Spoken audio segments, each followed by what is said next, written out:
Hello സന്ധ്യ, Kudumbashree loan എടുക്കണ്ടേ? ADS-ന് അപേക്ഷ എഴുതണം. നീ പെട്ടെന്ന് വാ. ബഹുമാനപ്പെട്ട സാർ, ഇനി എന്തിനു എഴുതും? അത് സാറിന് സുഖമാണോ? സുഖമാണെന്ന് വിശ്വസിക്കുന്നു. വീട്ടിലെ എല്ലാവർക്കും സുഖം തന്നെയല്ലേ? സാറ് കാപ്പി കുടിച്ചോ, പ്രാഥമിക കർമ്മങ്ങൾ നിർവഹിച്ചോ എന്നൊക്കെ ചോദിച്ചു സാറിന് സന്തോഷാവും. നീണ്ടുപോകൂലേ? നമ്മുടെ ലളിതാംബിക കുടുംബശ്രീയിലെ ഈ കുടുംബത്തിനെ വെറും പായണ അതാ എഴുതുമ്പോ മാ എഴുതിയിട്ട് ചന്ദ്രകളുടെ പാല് അറിഞ്ഞൂടെ? അങ്ങനെയാണെങ്കിൽ ആ വരി വിട്ടേക്കാം, ബാക്കി എഴുതാം. 5 ലക്ഷം രൂപയല്ലേ എടുക്കാനുള്ളത്? അതെ, 5 ലക്ഷം കൃത്യമായിട്ട് എഴുതും. ഈ 5 ലക്ഷത്തിന് എത്ര പൂജ്യം ഉണ്ട്? 6 7 ആണ്. അക്കത്തിൽ വേണ്ട, ബാക്കിൽ എഴുതാം. 5 ലക്ഷം. ഈ ലക്ഷത്തിന്റെ ഷവർമയുടെ ഷായാണ് അതാ ശവത്തിന്റെ ഷായാണ്?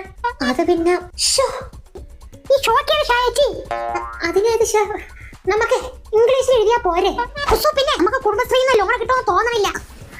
അപേക്ഷ പറയണ്ട. നിന്റെ ആധാർ എന്തിനോ തെറ്റുണ്ട് ഏട്ടാ.